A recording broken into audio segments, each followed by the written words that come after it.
Oui, alors là, c'est ce qu'on appelle effectivement le destin tragique du dissident qui n'a pas réfléchi plus loin que le bout de sa petite prestation YouTube. Vous voyez, c'est que aujourd'hui, le système qui a du mal à nous diaboliser par les médias traditionnels, parce qu'en fait, les gens qui ont compris que les médias traditionnels étaient entièrement sous contrôle de l'oligarchie que j'ai désignée tout à l'heure, se foutent un peu de savoir que ces mêmes médias sous contrôle oligarchique diabolisent des gens comme Dieudonné et Alain Soral. Ils vont voir par eux-mêmes, en allant au spectacle de Dieudonné ou en allant voir le travail quotidien qu'on produit sur Égalité et Réconciliation, et ils comparent les deux versions. Et ils se disent, il y a une certaine rigueur dans ce que propose Alain Soral. Hein. Donc là, le système se dit, on n'arrive pas à diaboliser cette dissidence sérieuse de l'extérieur. Donc il faut la diaboliser de l'intérieur. Alors pour ça, qu'est-ce qu'ils font ? Ils font pression sur certains dissidents, notamment certains qu'on a aidés, par des quenelles d'or, en leur donnant une certaine audience grâce à notre site qui a une grosse audience. Parce que je rappelle, c'est le premier site de réinformation de France, hein, avec des statistiques très importantes. Ma dernière vidéo, qui donne une explication un peu sérieuse des événements du 13 novembre, est à près de 900 000 vues rien que sur YouTube. Je pense que c'est beaucoup plus que l'audience d'un Bernard-Henri Lévy au bout d'une heure de monologue dans l'émission de Ruquier. Vous deviez pas l'appeler le génie du judaïsme, le livre ? J'ai longtemps hésité entre les deux titres, oui, c'est vrai. Pour rappeler à tous les Français d'aujourd'hui, en effet, ce qu'ils doivent au judaïsme. Donc l'oligarchie s'est dit, maintenant il faut qu'on attaque la dissidence de l'intérieur. Alors soit il faut attaquer les dissidents sérieux que je suis par d'autres dissidents moins sérieux et plus fragiles. Professeur, et Paul-Éric Blanc, pourquoi n'était-il pas présent aujourd'hui ? Parce qu'il a la trouille.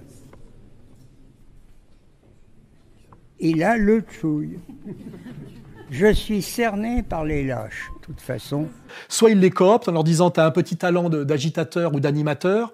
En général, ce sont des types qui font des petites vidéos concept et ils leur disent voilà, si tu dis que tu n'as rien à voir avec Alain Soral et que tu n'es pas antisémite, c'est comme si la question se posait et que tu n'aimes pas Dieudonné et que tu ne t'intéresses plus à la question palestinienne, etc.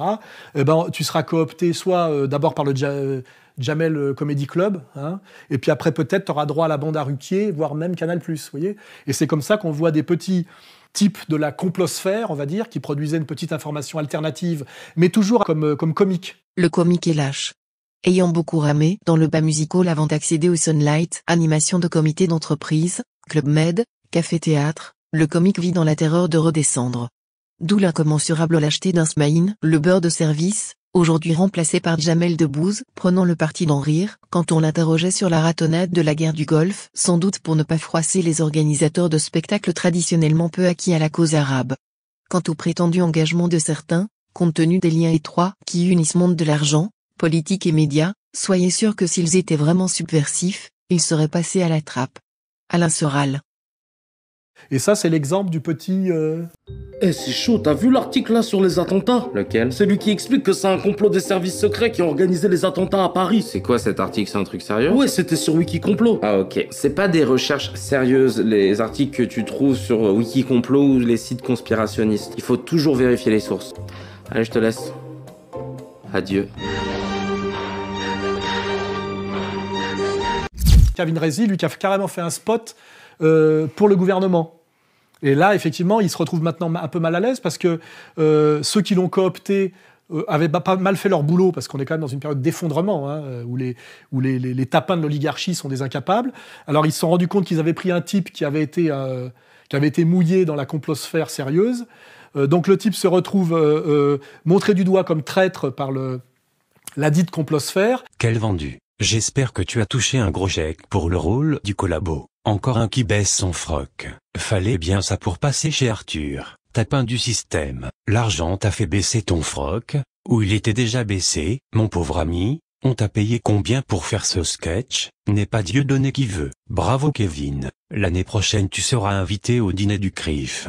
Et en même temps, le gouvernement se rend compte effectivement qu'ils ont coopté un complotiste. Et il y a eu un clip de Kevin Razi, qui est un humoriste très connu sur Internet, Dailymotionneur, et qui a fait l'objet d'une polémique puisqu'il a participé à une émission avec des conspirationnistes. Donc ça fait tâche, ça. Donc là, c'est la justice immanente.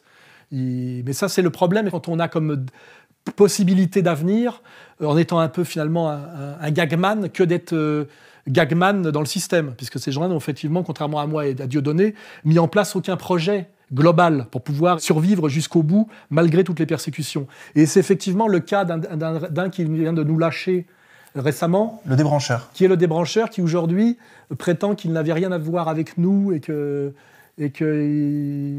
moi. Qu'est-ce qui permet de dire que je fais partie de la mouvance Sora Dieudonné ?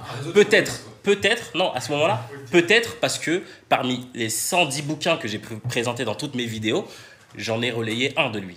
Voilà, effectivement, à ce moment-là, oui, j'ai relayé un livre de lui, mais à ce moment-là, il faudra dire que je suis dans la mouvance Zemmour-noloïste, parce que je donne des livres de Zemmour. Ensuite, on pourrait dire à ce moment-là que je suis dans la mouvance Attali, parce que je donne beaucoup de livres d'Attali. Ou sinon, peut-être que c'est pas le fait que je relaie des livres, peut-être parce que je suis relayé par Égalité et Réconciliation.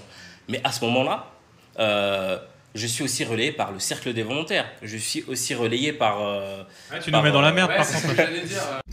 Alors là, je vais quand même, pour lui répondre à ce petit débrancheur, devant témoin, que nous t'avons accueilli pour faire tes vidéos pendant des mois et des mois à notre local de Saint-Denis, c'est-à-dire que tu travaillais sur nos machines, et nous avons même payé les factures de tes montages, et que tout ce que tu dis, tu l'as appris chez moi et dans notre bibliothèque Contre-Culture, et que tu as été pendant au moins 2 ans une de nos créatures, et que nous t'avons aidé de A à Z, et que nous avons même payé pour toi. Alors maintenant, comme tu nous lâches, on va te dire, tu te débrouilles par toi-même sans que nous relayions tes vidéos sur Égalité et Réconciliation, parce que c'est de là que venait ton audience, tu vas t'en rendre compte. Et comme je n'aime pas les traîtres, les lâches et les salopes, je dis bien, puisque je suis beaucoup plus regardé que toi, que oui, tu viens bien de chez nous intégralement. C'est-à-dire que tu venais tous les dimanches à notre local de Saint-Denis, travailler sur nos machines, avec nos techniciens, et nous payions même ta post-production.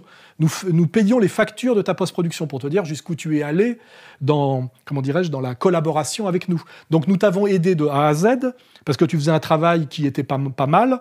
C'est-à-dire quand on enlève le côté gag et le côté one-man show. Rothschild. Qui est Rothschild ? Non, pourquoi Rothschild ? Je n'en sais sûrement pas plus que vous. C'était du Soral pour adolescents, avec sans doute un peu d'habillage inutile, mais tu avais carte blanche pour faire ce travail, parce que ça touchait une clientèle intéressante.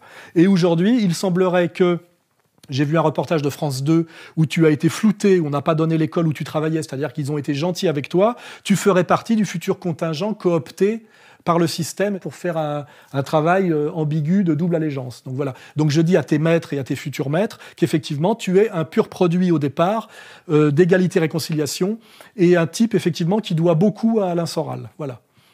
Ça te fera les pieds.